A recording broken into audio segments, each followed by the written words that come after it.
Кайдыгерлик деген эме каракчыдай кайтарып өзүбүздү. Кайдыгерлик деген эме кашайтып көзүбүздү.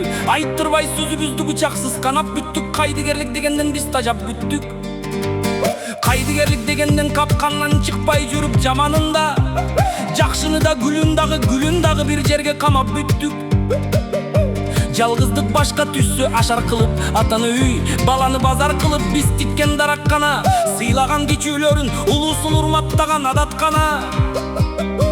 Турмуштан ыйды көрдүк, сыйды көрдүк, жылдызсыз жылмаңдаган түндү көрдүк. Жыргалдан көз ачылбай жыгылып жаткан жерде күндү көрдүк, тургузбадык.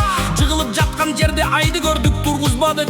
Таш болуп катып калган таш бормерез жанды көрдүк, унчукпадык. Кайдыгерлик, кайдыгерлик, кайдыгерлик.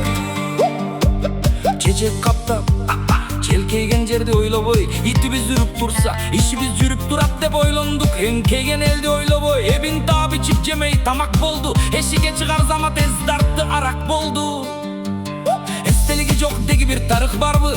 Тарыхы жок эстелик, эстеликпи? Эстелиги тарыхы жок эл ушул деп айтабыз кайсыл элди? Ошол суроо кайталанып турат бүгүн кайра жерди. Калк мурасын каалагандай кагазга көткөттүк бүт. Жер сонун аттарын көйнөк өзгөрткөндөй өзгөрттүк бүт.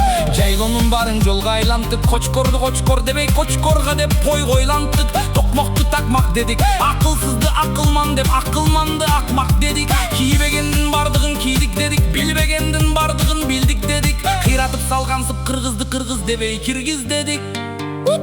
Бул кайсы базар десең, бул деген базар эмес, дардаңбай кашар дейбиз. Бул кайсы балык десең, бул деген балык эмес, дардаңбай арык дейбиз. Дардаңбайлар кайда бар